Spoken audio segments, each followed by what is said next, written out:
The night my sister announced her engagement, I was the one who drove her home. She was glowing in the passenger seat, holding her left hand up to catch the streetlights, watching the diamond catch and release little sparks. I told her it was beautiful. I meant it. I always meant the things I said to her, even when she never quite believed me. My name is Claire. I'm 32 years old, and I work as a structural engineer at a mid-sized firm in Columbus, Ohio. I'm not loud. I don't take up a lot of space at the dinner table. I pay my bills on time. I remember birthdays, and I have spent most of my adult life being the kind of daughter my parents described to other people as reliable, which, in my family, is a polite way of saying forgettable. My sister's name is Dana. She is 28, and she has always been the one my parents described differently. Bright, magnetic, full of potential. The kind of potential I came to understand early that required a lot of investment, a lot of attention, a lot of clearing the path ahead so nothing got in her way. I didn't resent her for it. Not for a long time. Our parents weren't cruel people. They were just people who had decided, somewhere along the way, that one of their children needed more. And once that decision was made, quietly and without any formal announcement, it shaped everything. Which recital got the front row seats? Whose college fund was discussed at the kitchen table? Whose boyfriend was brought up at Thanksgiving with warmth, and whose was met with polite indifference? I learned to fill my own silences. I got good grades without being asked. I applied for scholarships on my own. I made friends who became family when my actual family was busy. I built a life that was mine, quietly and without ceremony, the way you build things when no one is watching. And then I met Marcus. Marcus is the kind of person who notices things. The way I hold my coffee cup with both hands even in summer. The way I go quiet when my mother calls. The way I always order the second cheapest thing on the menu out of habit. Even now, even when I don't need to. He noticed all of it before I noticed him noticing. We met at a structural review meeting 4 years ago. He was the lead architect on a downtown renovation project, and I was the engineer brought in to tell him which of his ideas were structurally possible and which were going to bring a ceiling down on someone. He took my notes seriously. He asked follow-up questions. He bought me coffee after the meeting and didn't make it weird. 8 months later, we were sharing an apartment. A year after that, he asked me to marry him in the kitchen on a Tuesday night. No fanfare, just him on one knee on the tile floor with a ring he'd had designed by a friend, a thin gold band with a small sapphire, because he remembered that I once said diamonds felt like they were trying too hard. I said yes before I finished the sentence. We set a date 14 months out, the last Saturday of September. We booked a venue. A restored farmhouse about 40 minutes outside the city, the kind of place with exposed beams and big windows and a field out back that turned gold in the fall. We put down a deposit. We sent save the dates. I called my mother that evening. I was sitting on our back steps with a glass of wine, feeling something I didn't have a precise word for. Not quite happiness, something quieter and more solid than that. I told her the date. I told her the venue. I heard her write it down.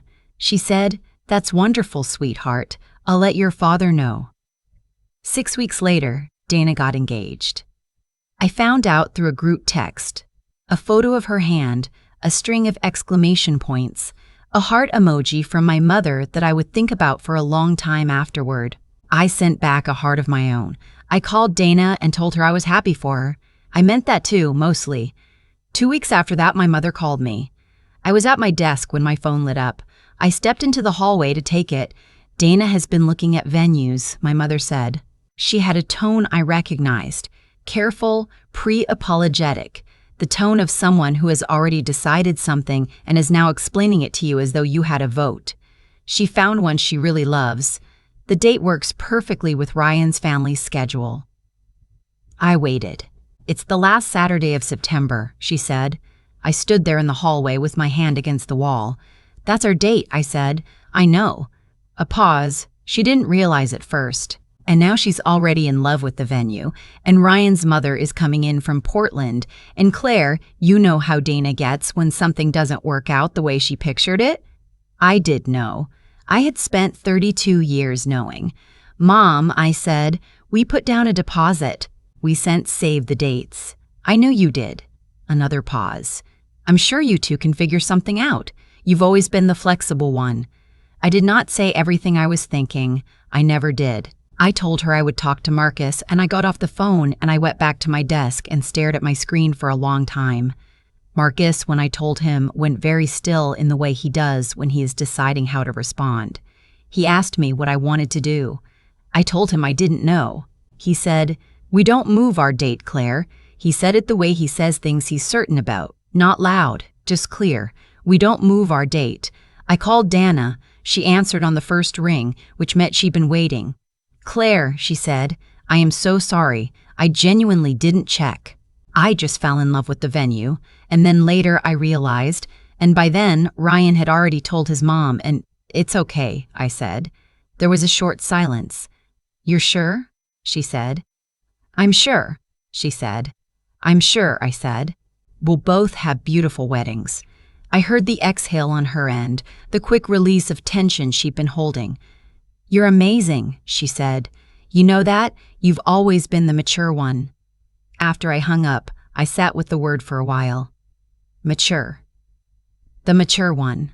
In my family's vocabulary, mature meant the one who accommodated, the one who made room, the one whose needs were elastic. I had been mature my entire life. I didn't say anything to Marcus that night. I made dinner. I washed the dishes. I stood at the kitchen window and watched the neighbor's dog run circles in the yard next door and thought about the farmhouse 40 minutes outside the city and the field that turned gold in September and how long I had been the flexible one. I started making calls the next morning. Not to move our date, not to change our venue, just to think, I told myself. Just to think through what a wedding on the same day as my sister's might actually look like.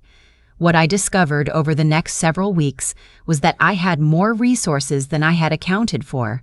My firm had a partner, a man named Mr. Ellis, who had watched me work for 6 years and who had, at my last review, used the phrase indispensable to this team in front of 3 other partners.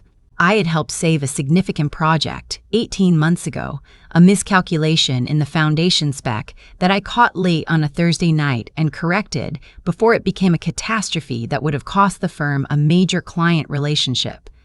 Mr. Ellis knew this. The client, a commercial real estate developer named Henderson, knew this too. I didn't think about any of this as leverage. It genuinely did not occur to me in those terms. I was just making calls. Thinking through logistics. Marcus's firm was smaller but well-regarded, and his lead client, a woman named Dr. Foss, who ran a medical research group and had just broken ground on a new facility, had told him twice that he was the only architect she'd ever worked with who listened on the first try. She'd met me at a firm dinner and told me I had a very calming presence, which I thought was another way of calling me forgettable, until Marcus explained she meant it as a genuine compliment. I reached out to a wedding coordinator named Priya, who had been recommended by a colleague and who came highly regarded for her ability to take a vision and execute it without drama. I described what we wanted. She pulled a notebook from her bag and started writing before I'd finished the second sentence. "Farmhouse, September, late afternoon light," she said. "Intimate or full?" "Intimate," I said. 60 people, maybe 70. She nodded. "We can make 60 people feel like the most important room in the world." I liked her immediately.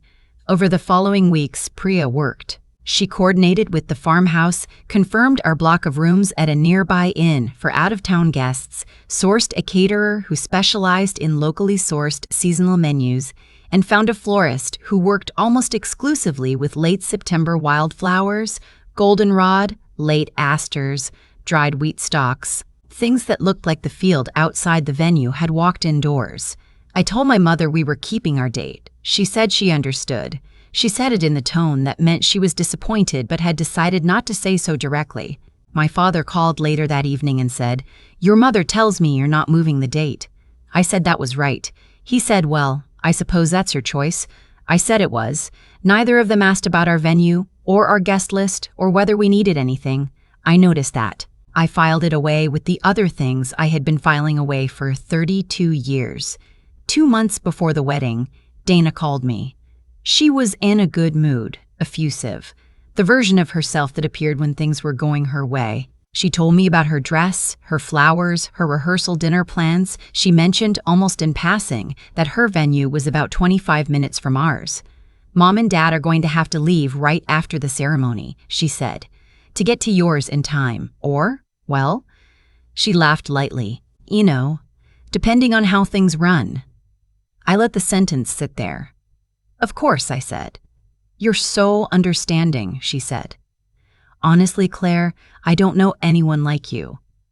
I thought about what I knew and what she didn't, and I said, "Thank you, Dana." 3 weeks before the wedding, Mr. Rhine, Alice stopped by my office. He sat down across from my desk with the casual manner of someone who wants something but isn't quite ready to ask for it directly. "I hear you're getting married," he said. "End of September," I said. "I'd like to come," he said. "If the invitation is open. Catherine too, if that's not presumptuous." I had not sent him an invitation because I had not thought to. He was my boss. I liked him, but I kept those categories separate. "I'd be honored," I said, and I meant it. He nodded. "Henderson mentioned it too, actually. He's known Marcus a while, apparently, asked if it might be possible." I said I would check with Marcus, and Marcus, when I told him, laughed. "Henderson wants to come to our wedding," he said. "Apparently. Because Dr. Foss mentioned it to him, and he mentioned it to Ellis, and yes." Marcus sat back. "Claire," he said, "do you understand what our wedding is going to look like?" "I'm beginning to," I said. The week before the wedding, my mother called to confirm the logistics. "We'll leave Dana's ceremony at 4, she said. "That should give us time to get to yours by 5:30 or 6. "Our ceremony starts at 4, I said. A silence. "But Dana's also starts at 4, I said. "You knew that, Mom." Another silence, longer. "We can't be in 2 places, she said. "I know, Claire." Her voice shifted into something softer and more complicated. "You know how much this means to Dana." "It means the same to me," I said. "But you don't have to decide anything right now. You'll figure out what makes sense." I got off the phone and sat in the kitchen for a while. Marcus came in and put his hand on my shoulder without saying anything. "I'm okay," I said. "I know you are," he said. The morning of the wedding, I woke up before sunrise. I made coffee and sat on the back steps in the gray light and felt something moving in my chest that I couldn't quite name. Not grief, not anger, something older than both of those. Something that had been living in the walls of my body for years and was now walking toward a door. Priya arrived at 8 with a small, efficient team. By 10, the farmhouse was transformed. Wildflowers climbing every surface, late September light slanting through the tall windows, the long tables set with linen and candles and small ceramic vessels filled with stems I couldn't name but recognized as belonging to the fields outside. The guests arrived through the afternoon. Marcus's parents drove in from Michigan. My closest friend, Renata, who had known me since college and who had cried when I told her about the engagement in a way that made me cry too, arrived with her husband and immediately started helping Priya arrange seating cards. Mr. Ellis arrived with his wife. Henderson arrived with his. Dr. Hester. Foss came alone and stood at the edge of the field and said, "My God, this light." And I thought about how people show you who they are in the small moments, the unrehearsed ones. My parents arrived at 4:45. They came in through the side entrance, still dressed from Dana's ceremony, my mother's lipstick refreshed in the car, my father straightening his tie. I was standing near the window with Renata when I saw them come in. I watched them take in the room. I watched my mother's face. She saw the flowers, the linen, the candlelight. She saw the guests. She saw Mr. Ellis at the far end of the room laughing with Marcus's father. She saw Henderson, who she had heard me mention once or twice over 6 years in the context of a work project, standing near the bar with Dr. Foss. She saw the farmhouse, the field outside the tall windows, gold in the late afternoon light. She turned and found my face in the room. I didn't look away. I didn't smile exactly. I just let her see me standing there in a cream dress with small flowers in my hair, in a room full of people who had come because they wanted to, in a life I had built while everyone was looking somewhere else. My father put his hand on her arm. She pressed her lips together. I saw the moment she understood something she had been not quite understanding for a very long time. The ceremony was short and true. Marcus and I stood in front of the window with the field behind us, and we said the things we meant, and the room was quiet in the way rooms are when people are actually listening. At dinner, Mr. Ellis stood up without being asked and said a few words. He said I was the person you wanted in the room when things got hard because I didn't panic and I didn't perform and I always found the thing that actually mattered. He said Marcus was a lucky man and that the firm was lucky too, and he said it with a warmth that surprised me, or maybe only surprised me because I wasn't used to being seen that way out loud. Henderson nodded through the whole thing like it was a meeting and the motion had passed. Dana called the next morning. I was sitting at the kitchen table with coffee, still in the quiet that follows something large. "Mom said your wedding was beautiful," she said. "It was," I said. "She said there were a lot of important people there." I didn't say anything to that. "I didn't know," Dana said. "About your work people. About how, I didn't realize." "You didn't need to," I said. "It was my life, not yours." A pause. "Are you angry at me?" she said. I thought about it honestly. "No," I said. "Not anymore." "Claire, Dana," I said. "I hope you had a beautiful wedding. I really do. I hope you and Ryan are happy for a long time." "We will be," she said. "I think." Another pause. "Are we okay?"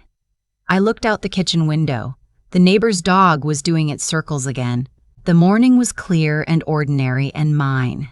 "We're okay," I said. "We just might be different than we used to be." She didn't answer right away. I think she understood what I meant, or was beginning to. After we hung up, my mother texted. Not a call, a text, which told me she was still figuring out what she wanted to say, and this was the draft. The venue was absolutely stunning. "I'm sorry we missed the ceremony. We'd love to have you and Marcus for dinner soon." I read it twice. I put my phone down on the table. Marcus came in from the bedroom, hair still messy, carrying his own coffee cup. He sat down across from me and looked at my face. "Everything okay?" "Yes," I said. "I think things are just settling into a new shape." He reached across the table and covered my hand with his.